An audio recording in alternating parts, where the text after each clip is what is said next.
Hey guys, today I want to talk about procrastination. A lot of people think that procrastination has to do with poor time management, but that's not actually correct. The research shows that people who struggle with procrastination instead have difficulty managing certain negative emotions, specifically boredom and anxiety. Procrastination is a purely visceral emotional reaction to something that we don't want to do. You can thank your limbic system for that. The big problem is that the short-term comfort we get from avoiding these negative emotions results in even more stress and regret in the long run. But this video isn't about why we procrastinate. It's about tricks that actually work to stop you from procrastinating in the first place. Chunk it. This is a really good one. First things first, when a task seems overwhelming or daunting, break it into smaller, more manageable chunks to prevent yourself from feeling paralyzed by the sheer volume of work involved. For instance, if you want to write a paper, break it up into smaller pieces. First, plan to write an outline of what you will talk about in each section. That's it. Only commit to that one thing for one sitting. Next time, focus only on the intro. Take things one paragraph at a time. You'll be far less likely to procrastinate when it's perceived as just a small piece of work rather than this huge, big, daunting project. When you have a project, whether it's something like an assignment or an event that you're planning or a home renovation, whatever it is, start with a list. Seeing things written out line by line, separated into a series of steps, feels a lot less intimidating. It's much easier to swallow emotionally. You'll also get the sweet satisfaction of checking off each individual step as you go. And remember to chunk things. You're not doing every step in one sitting. You're doing one little step at a time. Chunking things down will help you feel a lot less overwhelmed. I used this yesterday when I wanted to clean the bathroom, but I really was not in the mood. I decided to just commit to cleaning the toilet, and then I'd let myself take a break. But once I got done with the toilet, I ended up not even wanting a break. I was in the cleaning mood by this point, and I just finished the whole bathroom. And that's another thing that often ends up happening. Once you get into it and you end up realizing it's really not so bad. Our minds have a tendency to catastrophize and build things up to be far worse than they actually are. That's why it's so much easier to keep going in a task once you've gotten over that initial hump of getting started.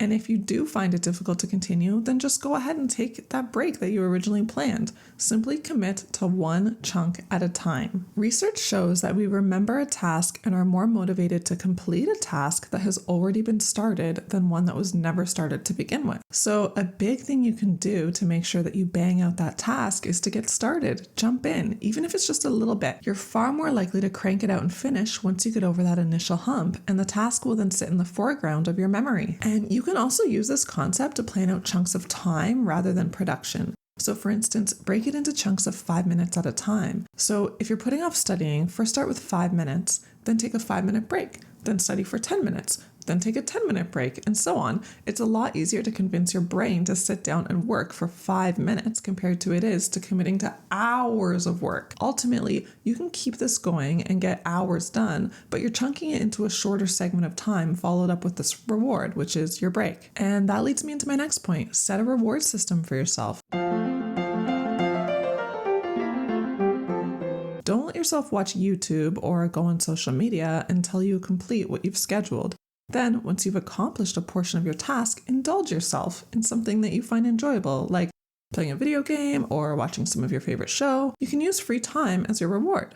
A 10-minute chunk of studying means 10 minutes of chill time afterwards. You might then feel motivated to push yourself and study for a full hour to then get to enjoy a guilt-free hour of break time. I read about a study where they placed monkeys in a cage with a button, and each time the monkeys pressed the button, they got a treat. So they pressed the button to their heart's content and ate all the yummy treats. Then the researchers switched it up, and every third press of a button, they first got a shock, and then their treat would be dispensed. You know what happened? Monkeys kept pressing the button, and they got their treats. The moral of the story is we'll put up with a whole bunch of crap as long as we get our treat. Find yourself a treat worth pushing that button for. Rewards are excellent motivation to just get the work done and get it over with. You're going to hate me for this one, but distraction is procrastination's little enabler. Cut out as many distractions as you can. Stay off social media and leave your phone in your bedroom while you're working or until you've accomplished your scheduled tasks.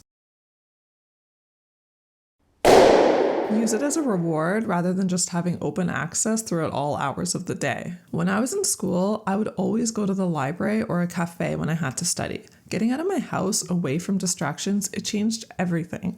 This was good for 2 reasons. One, I enjoy going to a cafe, so now studying has become this fun thing to do rather than a chore. I'd get to chill in a cafe while also being productive. Win-win, right? Second, it got me away from all my distractions at home. I'd no longer suddenly get up and start cleaning the dishes or decide to cuddle my dogs or throw some laundry in or a million other distractions that always pop up when you're at home. It was also nice because I was surrounded by other people doing the same thing, studying. And normalize the act. It's a lot easier to stay focused when you're sitting beside someone else working compared to when you're sitting beside your remote control. If it takes less than 2 minutes, do it now. This tip is more about mindset. You don't want your mind to become cluttered by a million small tasks. It's like if you have 30 tabs open on your internet browser, it's going to slow down the whole system. If you have 30 small tasks building up in your head, it's going to clog you down. So anything that takes less than 2 minutes to complete, just get it over with and done with and do it right away. Don't put it off.